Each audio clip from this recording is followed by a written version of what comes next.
DC supply क्या है और डीसी सप्लाई का खोज किसने किया था। हेलो दोस्तों, आप सभी का स्वागत है आतिश इलेक्ट्रिकल टच पर।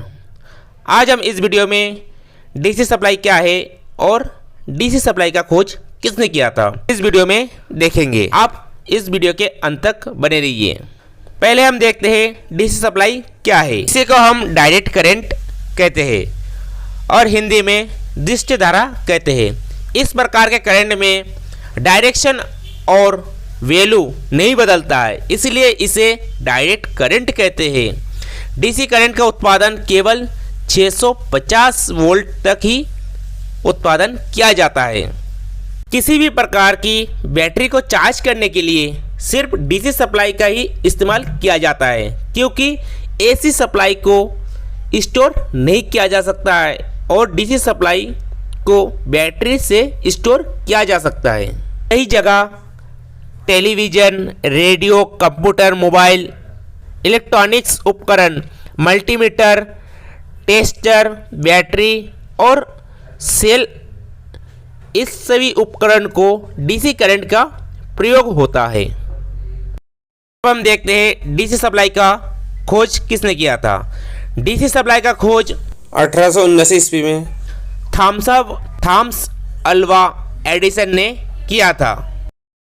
सप्लाई का खोज 1751 में प्रारंभ किया गया था। 1751 ईस्वी में अलेक्सांडर वोल्टा के दोस्त लुगी ग्रेवेनी मेंढक की मांसपेशियों के साथ दो अलग अलग मेटल्स को संपर्क में लाने से इलेक्ट्रिक करंट उत्पन्न होता है। गलवानी इस फॉर्म को एडिसन को बताया, पर वोल्टा का इससे नाखुश थे। फिर लुडगी गलवानी ने 1792 ईस्वी में अकेले ही मेटल के साथ एक्सपेरिमेंट करना आरंभ कर दिया। 1800 ईस्वी में वोल्टास को सफलता प्राप्त हुई और उन्होंने बैटरी का खोज भी कर दिया।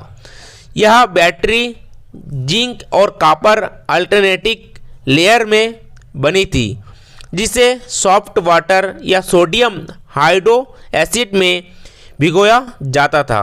वोल्टा के इस आविष्कार से जल्द ही इलेक्ट्रिक एक्सपेरिमेंट के ऊपर एक नई लहर का नेतृत्व किया और वोल्टा की इस electric battery DC electric current को उत्पन्न करती थी।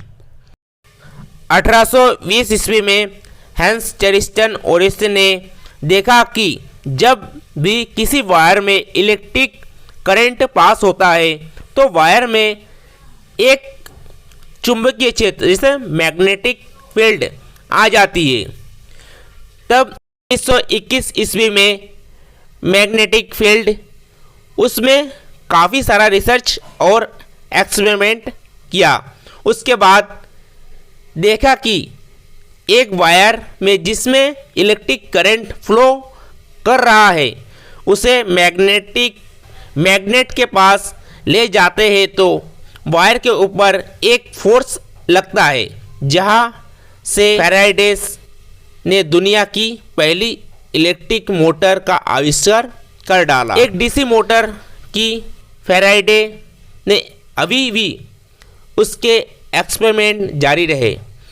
1831 ईस्वी में डायनामो की खोज कर दिया, जिससे 1879 में थॉमस अल्वा एडिसन ने उनकी बड़ी मेहनत करने के बाद और एक्सपेरिमेंट करने के बाद ही 999 बार एक्सपेरिमेंट में फेल हो गए, फिर भी उन्होंने हार नहीं मानी और दूसरे दिन ही वह एक्सपेरिमेंट करने शुरू कर दिए।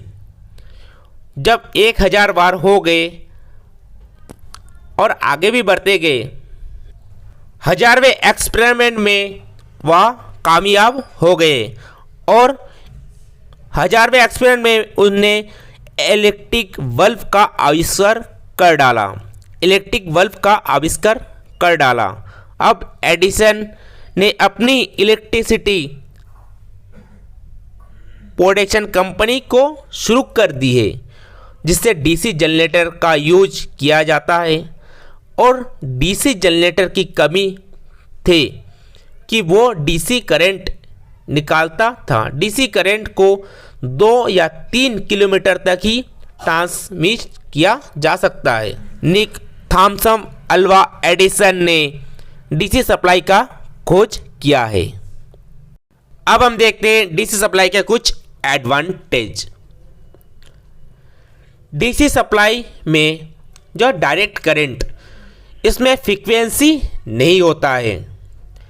डीसी करंट में मोटर की स्पीड को आसानी से कंट्रोल किया जा सकता है। डायरेक्ट करंट का प्रयोग बैटरी चार्जिंग के लिए प्रयोग किया जा सकता है। डायरेक्ट करंट का प्रयोग इलेक्ट्रोप्लोटिंग के लिए प्रयोग किया जा सकता है। अब कुछ देखते हैं डीसी सप्लाई के कुछ डिसएडवांटेज। डीसी सप्लाई बहुत महंगी पड़ती है। डीसी सप्लाई जनरेटर की आउटपुट कम करती है। डीसी सप्लाई से जो डायरेक्ट करंट है उसको ट्रांसफार्मर के द्वारा प्रयोग नहीं किया जा सकता है। ओनली एसी सप्लाई में वर्क करता है। डीसी सप्लाई को जो डायरेक्ट करंट 650 वोल्ट से अधिक पैदा नहीं कर सकता है। दोस्तों, ये था हमारा वीडियो डीसी करंट के ऊपर, जो डायरेक्ट करंट कहते हैं। दोस्तों, वीडियो आपको कैसा लगा लाइक और कमेंट्स करके जरूर बताइए। आपका एक सुझाव हमारे लिए मार्गदर्शक बनता है। यदि हमारा चैनल के साथ जुड़ना चाहते हैं तो इसको सब्सक्राइब करना ना भूलें। आपसे फिर मुलाकात होगी एक नए वीडियो के साथ। तब तक के लिए टेक केयर, बाय बाय।